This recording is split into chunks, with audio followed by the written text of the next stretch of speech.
Hello everyone. It's hot. So the hoop house, this was the first year for it and it was done. And it's definitely a learning curve working with a hoop house. I told my husband I think I would rather have the old house not torn down and plant in there. And he said no. So we definitely needed shade cloth, which we did not order, but we're gonna for next year. So I'm here to take out my last 7 or 8 flats that didn't grow as quickly as I wanted them to. And then I'm going to take those home and pot them up or put them in the garden. If I pot them up, then I sell them for like $1. But I may not pot these up. I may just like sell it for $2 for the 6 plants. You know what I mean? So that way it saves time and it's definitely much better for me and the people purchasing them. Instead of paying like $6 for 6 peppers, they're going to get 6 peppers for $2, 3, 4, well, or less actually, because some of them don't have that in there. So I've got a lot there, and then I'm going to show you what it looks like inside, and I'm going to walk up and unplug the fan, so it's going to be noisy at first. But these are the things that I planted and had to bring out of the hoop house just because it was so darn hot. And then one time we brought them all out of the hoop house, yeah. And then we had to put them all back in because of frost. So we got blueberries, persimmon trees, some blackberries, my, oh wait, what are these? I'll think of it. Shoots. Asparagus is doing lovely in this pot. Asparagus needs deep, loose soil, so I didn't have a place to plant it, so I put it in the pot to hold it, just like heel it in, and it's growing really well. So I got to get that separated. And over here is just some fenugreek that's not doing so well, more persimmon trees that don't look like they're ever going to come out of dormancy, and then some more blueberries. These are the ones that I got on clearance at Lowe's. I can't remember what we paid, $10 maybe for those, and I'm really pleased with them. Apparently they had gotten frost. I brought them home and I took off most of the flower berries, and they're just doing really well. And then we're going to find a place to put those in the ground along with all this other stuff. And I'm thinking down along here where it's impossible to cut the grass is where we're going to do that. So let me show you. This is my John's elderberry that I didn't have time to plant, so it's in a bucket. I have 2 of those. The other one's right there. Let me unplug this fan. This I couldn't resist buying at Walmart. They only had 1 of them, and it was $8, which is a great deal. So I wanted to show you something else. Remember all of those plants that died from the frost? I never threw them away. I was just going to bring them over here and put new seedlings in them because I had already fed them. And here's what happened. Most of them started coming back. I'm not going to say most of them. This one did, although that one hasn't been watered in a few days and it's really hot here. This one came back. So now this brings my total up to 38. Now I thought I lost 200 plants. This brings my total up to 38. And then look here, 39, 40.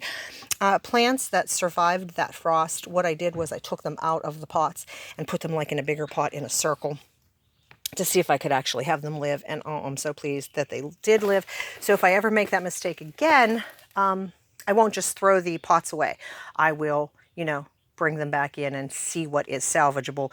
Hopefully I won't make that mistake again. Now the peppers, hardly any peppers made it. Most of them were tomatoes. And now it's even hotter in here with the fan. This is everything looks a mess. I got to get all this stuff out of here.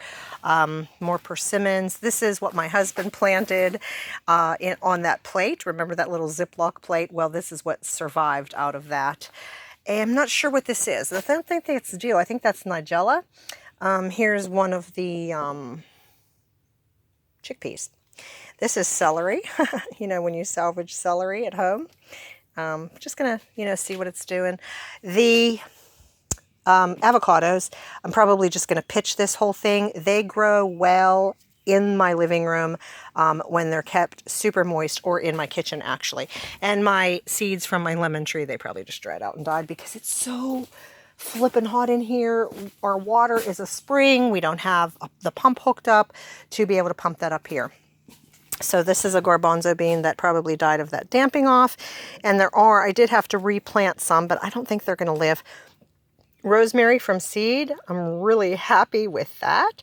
Not sure how big it's going to get. Next year I know to plant it earlier.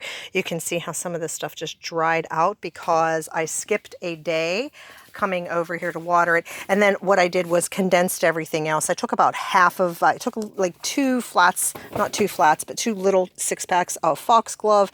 It's outside ready to load up. I took I ended up taking 4 of the catnips and 2 of the jalapenos, which I didn't really need because I have some jalapenos at home that are nice size to plant.